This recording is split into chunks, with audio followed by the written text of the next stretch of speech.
کا ایک مشہور بت جو صفا و مروہ پہاڑیوں پر پوجا جاتا تھا۔ یہ وہ بت تھے جسے لوگوں نے اپنے ہاتھوں سے نہیں تراشے تھے، بلکہ یہ جیتے جاگتے حقیقی انسان تھے۔ انہوں نے خانہ کعبہ کے اندر ایسا کیا جرم کیا تھا جس کی وجہ سے اللہ نے انہیں ایسا خوفناک عذاب دیا جو آنے والوں کے لیے عبرت کی نشان بن گئی۔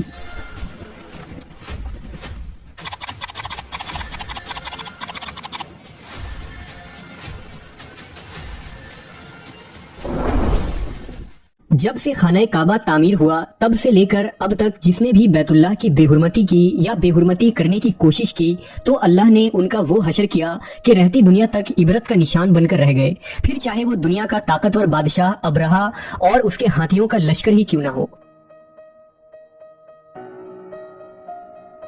اس کے علاوہ تاریخ میں کئی ایسے واقعات ملتے ہیں کہ جنہوں نے کعبہ شریف کی بے حرمتی کی اور ان کو اللہ نے دردناک عذاب دے کر تباہ کر دیا۔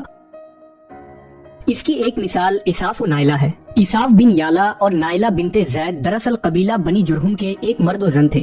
نائلہ ایک خوبصورت اور حسین لڑکی تھی جو اپنے قبیلہ میں یمن کے کسی علاقے میں رہا کرتی تھی۔ یہ خوبصورت حسینہ قبیلہ بنی جرہم میں اپنے حسن کی نمائش کیا کرتی تھی۔ وہ فحش لباس پہن کر گھر سے نکلتی تھی اور قبیلہ کے نوجوان اس کے پیچھے پیچھے چلتے تھے۔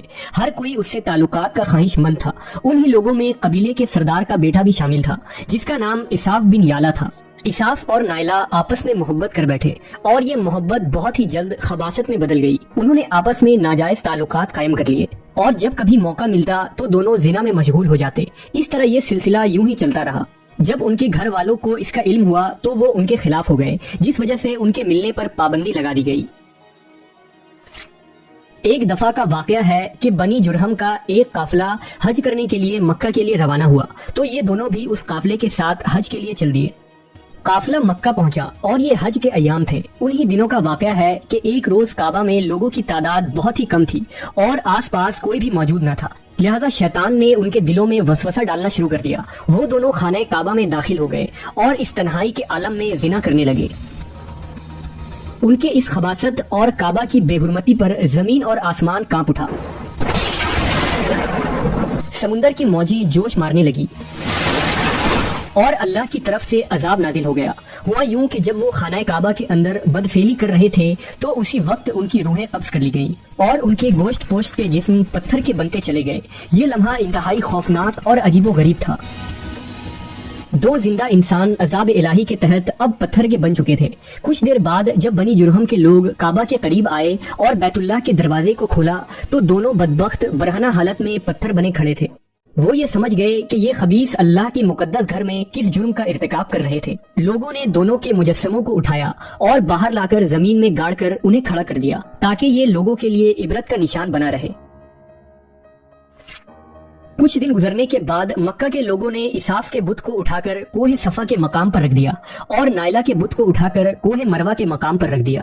صفا و مروہ دراصل دو پہاڑی ہیں جو حرم کعبہ کے بالکل قریب ہی ہیں۔ انہی دو پہاڑیوں پر چڑھ کر اور چکر لگا کر بی بی ہاجرہ علیہ السلام نے اس وقت پانی کی تلاش کی تھی جب حضرت اسماعیل علیہ السلام شیر خوار بچے تھے اور پیاس کی شدت سے بے قرار ہو گئے تھے۔ اس لیے زمانہ قدیم سے یہ دونوں پہاڑیاں بہت مقدس مانی جاتی تھیں اور حاجی ان پر چڑھ کر بڑے احترام اور جذبہ عقیدت کے ساتھ طواف کیا کرتے تھے۔ جب اساف اور نائلہ کے بت کو صفا اور مروہ پر رکھا گیا تو ان کی سزا یہ تجویز کی گئی کہ جو شخص بھی صفا و مروہ پر جائے وہ ان دونوں بتوں کو ایک ایک جوتا مارے۔ ایک دو نسلوں تک تو یہ عمل جاری رہا، پھر لوگوں نے انہیں جوتوں کے بجائے تھپڑ مارنا شروع کر دیے اور کچھ نسلوں بعد لوگ انہیں صرف ہاتھ لگایا کرتے تھے۔ اس طرح وقت گزرنے کے ساتھ لوگوں نے ان سے عبرت حاصل کرنا کم اور ان کی تعظیم زیادہ کرنے لگے، یہاں تک کہ ایک وقت ایسا آیا کہ عربوں نے جاہلیت کی بنا پر ان کو محبت کی علامت قرار دینا شروع کر دیا اور قبیلوں میں ان دونوں کے عشق کی داستانوں کو فخر سے بیان کیا جانے لگا۔ آہستہ آہستہ یہ محبت کے دیوی اور دیوتا قرار پائے۔ 5ویں صدی تک اساف اور نائلہ کے اس بت کو عربوں کے بڑے بتوں میں شمار کیا جاتا تھا جن کے آگے لوگ سجدہ کیا کرتے تھے اور قربانی بھی چڑھاتے تھے۔ حضرت زید بن حارث رضی اللہ تعالیٰ عنہ بیان کرتے ہیں کہ زمانہ جاہلیت میں جب مشرکین مکہ بیت اللہ کا طواف کرتے تھے تو اساف و نائلہ کے اس بت کو چھوتے تھے۔ میں ایک دفعہ رسول اللہ صلی اللہ علیہ وسلم کے ساتھ بیت اللہ کا طواف کر رہا تھا، لہذا جب میں ان بتوں کے پاس سے گزرا تو ان کو چھوا۔ اس پر آپ صلی اللہ علیہ وسلم نے مجھ کو ان بتوں کو چھونے سے منع کیا۔ میں نے اپنے دل میں کہا کہ دیکھوں تو صحیح کہ چھونے سے ہوتا کیا ہے، اس لیے دوبارہ ان کو چھوا۔ آپ صلی اللہ علیہ وسلم نے دوبارہ ذرا سختی سے منع کرتے ہوئے فرمایا، کیا تم کو منع نہیں کیا تھا؟ حضرت زید فرماتے ہیں کہ اللہ کی قسم، اس کے بعد کبھی کسی بت کو میں نے ہاتھ نہیں لگایا، اور میں قسم کھا کر کہتا ہوں کہ نبی صلی اللہ علیہ وسلم نے کبھی بھی کسی بت کو نہیں چھوا تھا، یہاں تک کہ اللہ نے آپ کو نبوت عطا فرما دی اور آپ پر وحی نازل ہونے لگی۔ ایک دن رشد و ہدایت کا ایک سورج طلوع ہوا جس سے یہ پورا خطہ جگمگا اٹھا۔ حضور پاک صلی اللہ علیہ وسلم نبوت کے عہدے پر فائز ہوئے۔ آپ صلی اللہ علیہ وسلم نے دعوت و تبلیغ کا کام شروع کیا۔ 10 ہجری میں جب اللہ نے عرب میں دین اسلام کو غالب کیا اور محمد صلی اللہ علیہ وسلم نے مکہ فتح کیا تو آپ فتح کے بعد حرم شریف میں داخل ہوئے اور آپ نے اپنے بھائی حضرت علی کے ساتھ مل کر تمام چھوٹے بڑے بتوں کو توڑ ڈالا۔ آپ بت توڑتے جاتے اور یہ فرماتے جاتے کہ حق آ گیا اور باطل مٹ گیا، بے شک باطل نے مٹ جانا ہی تھا، یہاں تک کہ خانہ کعبہ تمام بتوں سے پاک ہو گیا۔ پھر آپ صفا اور مروہ پر تشریف لے گئے اور اساف و نائلہ کے اس بت کو اپنے مقدس ہاتھوں سے توڑ ڈالے۔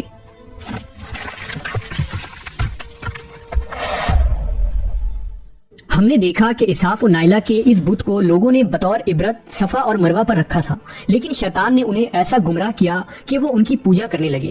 صرف یہی نہیں بلکہ زنا جیسے بدترین جرم جسے کعبہ شریف کے اندر کیا گیا تھا، لوگ اس داستان کو فخر کے طور پر بیان کرنے لگے۔ ہونا تو یہ چاہیے تھا کہ ان کے اس بدفعلی پر لعنت کی جاتی، لیکن عربوں نے اس گناہ کو داستان عشق بنا دیا اور اساف و نائلہ کو ایک رول ماڈل کے طور پر پیش کرنے لگے۔ بالکل اسی طرح آج کے اس فتنے بھرے دور میں یہی کچھ حالات نظر آتے ہیں، جہاں اگر کوئی شخص کسی طرح کا سنگین جرم کرے تو لوگ اسے ہیرو کی طرح بطور نمونہ پیش کرتے ہیں۔ فریڈم، آزادی خیال اور لبرلزم کے نام پر ہر طرح کی خباثت اور برائی کو خوبصورت انداز میں پیش کر کے اس کی بھرپور تائید کی جاتی ہے۔ اللہ رب العزت سے دعا ہے کہ اللہ ہمیں ہر قسم کی برائیوں اور فتنوں سے محفوظ رکھے۔